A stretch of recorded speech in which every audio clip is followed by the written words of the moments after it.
Long before Peter Jackson's Middle-earth reshaped cinema, another director set his sights on Tolkien's legend and almost burned it to the ground. In the early 70s, John Boorman, the mind behind Deliverance, tried to wrestle The Lord of the Rings into a single, hallucinatory film. His version was raw, sexual, violent, a fever dream of what Tolkien never intended. Imagine Frodo and Galadriel in a moonlit pool, Aragorn played by Mick Jagger, and the epic quest twisted into something wild and unrecognisable. This is the story of the greatest Lord of the Rings film never made.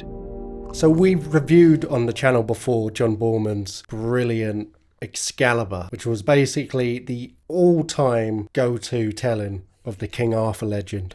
Covers everything, starts long before King Arthur's even born with his conception, going all the way through to his death as an old man as he sent everyone out to look for the Holy Grail. Incredible, wild, crazy 80s film, ridiculous cast, bloods and guts kind of in that aesthetic of Monty Python and Search for the Holy Grail, you know, proper like blood splatter and fucking Kill Bill style, amputees having little blood splatter squib that goes off when they lose their arms. Just brilliant film. But kind of like how Kubrick wanted to make Napoleon and then pivoted and made Barry Lyndon, Excalibur was a pivot for John Boorman after giving up on a long-developed Lord of the Rings project.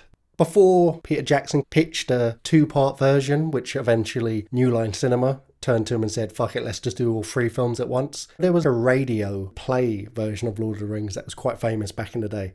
Orcs and men from the hills. The orcs are within the walls. They have crept up through a culvert. They are pouring in like rats. There are enough for both of us then, Legolas. Khazad! Khazad!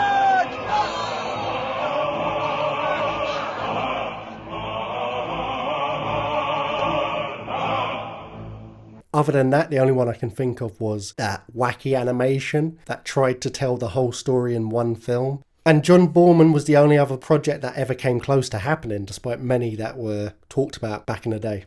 It would have been an adaptation that would have pissed off a lot of people, because firstly, it was all going to be done in one film again, which you can never really do. But he was also not adapting it. He was using the source novel as essentially like inspiration for his own story. It would follow a lot of the tropes. You'd recognise pretty much all of the character names, but you know, what Middle-earth was like, what the characters were like, what they did, how different parts of the story were presented in the book were changed or just completely altered altogether. You never know what might happen. Like this film, had it have come out, it might have been a massive flop or it might have been a massive hit. If it was a flop, then you might never have got another Lord of the Rings film again, because studios might have just been like, well, that franchise didn't work, fuck it, we're not going near that again, we already got burned once. If it was a massive hit, that might have become the central idea of what the Lord of the Rings was in people's mind, and any faithful adaptations of the book might have been rejected because of that. So as much as we always pick these films because we wanted the film to be made, but I'm not so sure about this one. But say in a perfect world where it would have completely unaffected things and Peter Jackson's Lord of the Rings would have come out anyway, then I would have loved to have seen this film because it sounds mental. It's hard to kind of discuss this because I've seen the Peter Jackson version now, and to me those three are all perfect films. And like, if that reality that you were talking about could have come to fruition, of if this John Boorman version was made and then Peter Jackson's fantastic Lord of the Rings wasn't, I would literally turn around to you and say, fuck that, I'm not having that. But if it was a world where they could coexist, it does sound interesting. Being a fan of Lord of the Rings, reading all of the books, I don't know about coming away from the source material. I don't think as a fan I would like that. It doesn't sound good to me. It doesn't piss me off to an extent. Say like Joker, that came out a few years ago. I keep referencing that for some reason recently in episodes. I don't know why, I haven't watched it in years. But if that was the first, even in the Batman series film that ever came out, you'd be a bit like, what the fuck? What do you think? This source material is so famous and so beloved because we wanted it to be completely different and grounded, or just a different interpretation. Like, what are you doing? But it's not. It's maybe the fourth or fifth live action version of Joker alone, let alone Batman. There's been so many ones before it. So it's great. Like, if he brought it out now and it was a weird reinterpretation, even then you'd be a bit like, what are you doing that for? But okay, fair enough. Like, we have the already conventional versions there. But as a first one, yeah, it would annoy me. And it annoys me when people do this. It annoys me when people go off the source material at all. It's kind of like another film we've reviewed, Omega Man. That's a good example of one where it technically adapted I Am Legend, but really were inspired, changed so much about it, brought in certain of the time vibes and stuff. You know, you had the Black Panther-esque psychedelic Manson family vibe going on with the ghouls and all that. But to be fair, they changed the name. So they separated it from the source material at all. So that's fine. That's being inspired. And there'd already been an adaptation, essentially, with The Last Man on Earth. But with this, it's like, if you're going to change it quite a lot, change it more. Like, change all the names. Don't call it Lord of the Rings. Don't call him Frodo. You can still pay for the rights to the Lord of the Rings so you don't get sued if it's too similar story-wise. Even set it in the future rather than Middle-earth. And definitely don't do it when it's the first live-action film made of the Lord of the Rings. Why did he want to step away from the source material? Is it arrogance on his part that I'm this big-time director and I want my own stamp on it? I don't like the source material, or I want to do something more unique? What was his motives? Excalibur is a really, really, really faithful telling of the whole King Arthurian legend. So I don't think it was that. I think it seems like he just had this idea to do something different, inspired by but stylistically do a very different thing. And I think also he did see it as an impossible to adapt book, maybe because he was trying to do it in one film.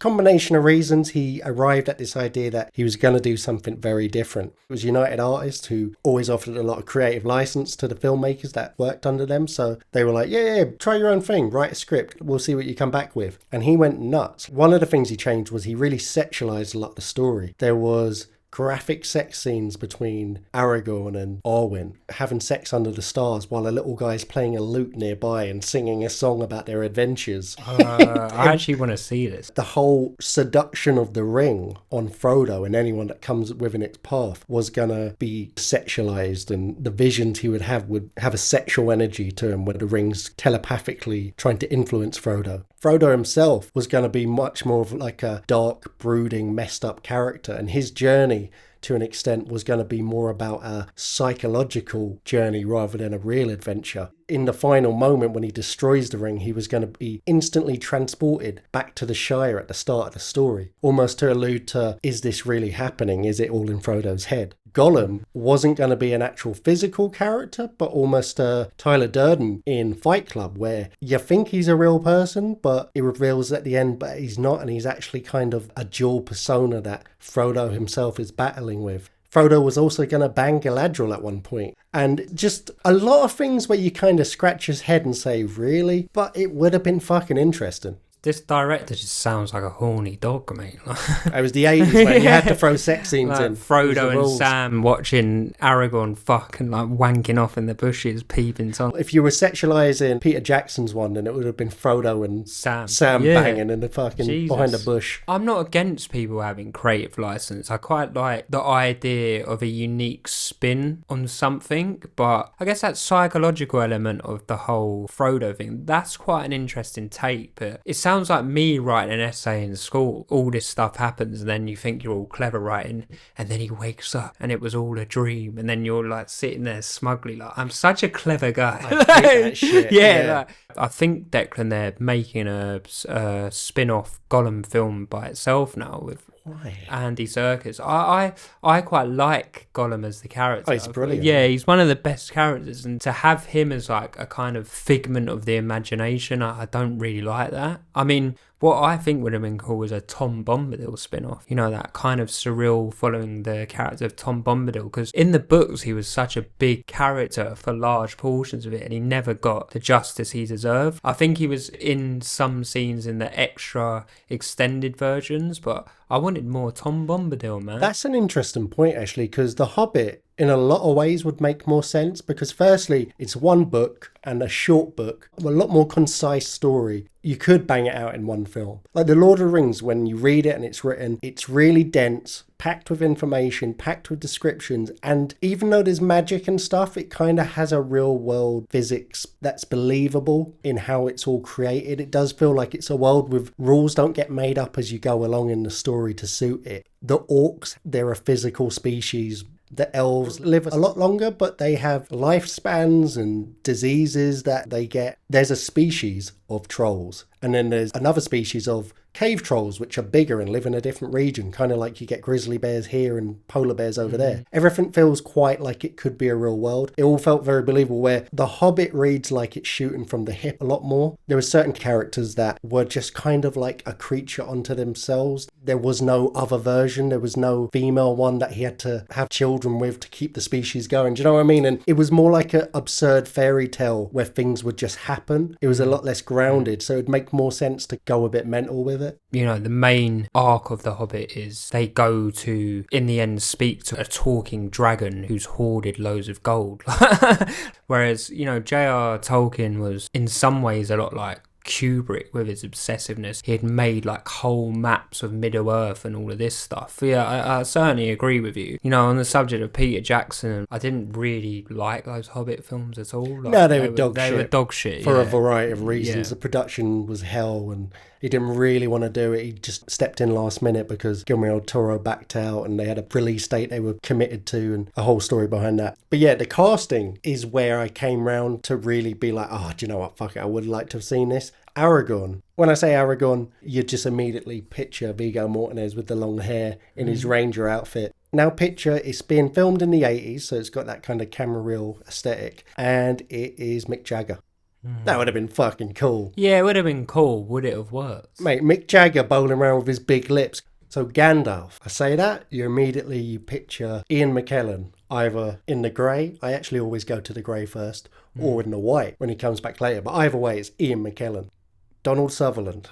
Could work, I guess. Now, I assume they would have been speaking an English accent, which would have sold it more. Donald Sutherland's a weird one because it is hard. You try and step out of knowing Ian McKellen as Gandalf. He's so made that role, like he owns it. But I do love Donald Sutherland. Like, he's a great actor. He's a legendary figure, and I think part of what makes you imagine it easier is that he wasn't going to be a grandfather sort of old wise figure. He was going to be a more sort of middle-aged, younger incarnation of this wizard figure, and he was going to be almost more like a shaman than that sort of old wide wizard that Gandalf's taken from in the books and in Peter Jackson's adaptation. So I don't know, it might have worked, but it's more, I don't see that as good for a genuine adaptation, but in this wacky, fucked up, R-rated, crazy, sexualized, ultra-violent, weird, psychedelic reinterpretation, and the fact that you've got Mick Jagger playing Aragorn, which also gives you a whole new tone of what this film would have been like. I don't know, the casting is really interesting. Like, I really would have been fucking intrigued to see this film. Who's Frodo? Michael J. Fox. Frodo was gonna that would have been good. Yeah, that would have worked. He was some well-known stage actor because he wanted someone who wasn't a star. Like, if you cast him as Tom Cruise, which would work with the height, you'd be like, that's Tom Cruise right there.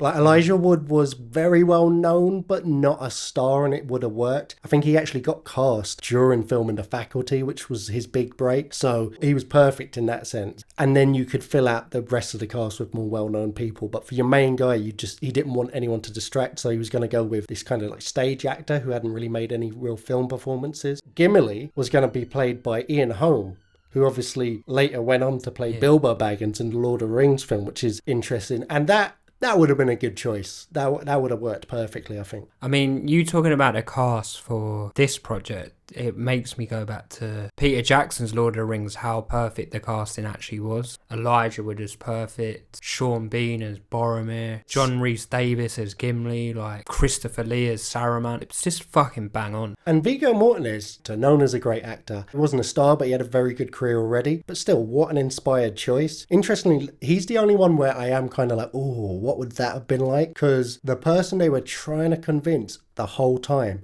right up until I think like a few days before production, until they finally gave Viggo Mortensen a call and said, no, you definitely have the gig, fly in, we need to get you in makeup and costume and all that, was Daniel Day-Lewis. They were desperate for Daniel Day-Lewis to play it. That would have been cool. But I can't see it any other way now. That's the problem. It would have been so sick, but now I've seen Viggo's take on it. He is Aragorn. He is Strider. Do you know what I mean? You wonder as well, though, how would have Daniel Day-Lewis done all his weird method acting shit? Would he have gone out and actually like been a ranger, like walked around with his sword in the woods and stuff? I reckon he would definitely have lived in the world. That would not be beyond Daniel Day-Lewis. So Boromir was going to be played by Nicholas Clay. Now Boromir almost didn't exist because in early drafts, Boromir and Aragorn were actually combined into the one character.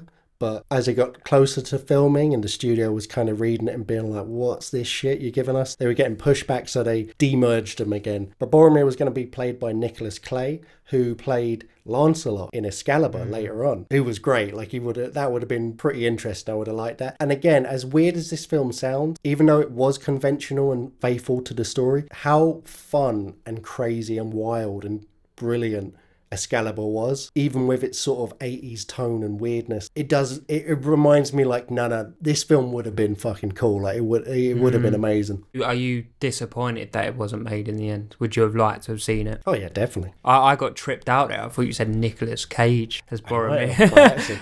And the voice of Sauron, which would have been voice only because you were never going to see a physical incarnation of Sauron, kind of in keeping with Peter Jackson's adaptations and the original books, only ever briefly seen as the giant fiery eye. Even less than that, not so much been an entity, but kind of a cosmic horror that was everywhere in the environment, not just Mordor. Also, the production design sounded really cool. The Balrog, he wanted to have a complete state-of-the-art for the time puppetry and costuming and make a giant Balrog that would have had fire effects built into the costume that would have been coming out of its eyes and mouth. Which sounds fucking awesome. Wow. The old CGI Balrog from Lord of the Rings, it works especially because even though it's CGI, the physicality of the creature is fire and molten, and even its skin is kind of like almost like molten rock. It's easier to sell. It holds up better than the other CGI from the Lord of the Rings films because of that. But a physical reach out and touch it, life-size giant Balrog with fire machines inside its fake mouth would have been fucking cool, man. The Ringwraiths were going to be human actors inside the classic black robes, but they were going to have installed double mirrors inside where their face should be. So whenever you look in, all you saw was a reflection, but you couldn't quite see that it was a mirror. And it was going to have small smoke fog machines emitting little gentle puffs out of it. So it would create like a weird smoke and mirrors effect coming out from where their face should be. It was also, they were going to use a special filming method that basically reduced the amount of detail you could see and made everything more silhouette-y, so it would have created a really weird effect whenever they were on screen. So again, you start to get more of an idea of what the production would have felt like and looked like, and it sounds unique, like it sounds bonkers. And the problem was United Artists felt the same. When they saw the final 170-page script that John Boorman handed in, they were just like, what are you on about? Yeah. We want the Lord of the Rings. One studio head even described it as Hobbit porn. He was like, what is this nonsense? Why is everyone fucking every 2 seconds? What's all this added stuff and stuff you've taken out and changed the tone of it? And just, this is horseshit. United Artists also had a bunch of flops recently and they were hurting for money. So they were just like, the budget's too big. The cast is too out there. This ain't Lord of the Rings. If you want to have weird shit and people fucking every 2 seconds, go adapt something else. But you ain't making a Lord of the Rings films. Not with us anyway. So the project got scrapped and he never got to do it. I would like to see it just because I was quite interested in those practical effects. They sounded cool as hell, man. Especially having seen Excalibur and the fight scenes and stuff in that and how the magical moments were presented, it would have been fucking cool. I'm sorry, I forgot one sexualized thing as well. And going back to the sexualizing of the script. And I think this was one of the final nails in the coffin where the money men reading the script was just like, what? Fuck this. The famous sword that Isildur used to cut off the fingers of Sauron at the start of the story was then shattered into a bunch of pieces. That was gonna be dick-shaped. Nah, fuck this film, man. A giant dick-shaped sword. And look, I'm not against sexual undertones or sexual, it is a big thing that's like the wind in the sails of a lot of human instinct and nature and motivations and whatever. Enough with the phallic symbols, man. Like phallics, it's just like, be more subtle. Like, you don't need to have a sword shaped like a giant dong. It's just fucking retarded. I hate phallic symbols. What was his problem? I don't know. No, like he's just sounded like he just loved sex or something. Like, he just made everything about sex. Because going back to, I remember 2 sex scenes in Excalibur, but they were both completely essential to the story. And even if they weren't, they were just straightforward play-by-number sex scenes. It was just standard. Well, the first one was magical and someone was pretending to be someone else through some sort of Merlin magic, but in general they were pretty straightforward. It just boils down to it's just a bit weird. Like, it's extremely weird. As much as I malign studios for like not taking on unique scripts because it won't make them any money, I back him in this situation. Like, when you said about that dildo-shaped sword, I was kind of like, this sounds like something the makers of South Park would do as an episode taking the piss. So I agree with them, man.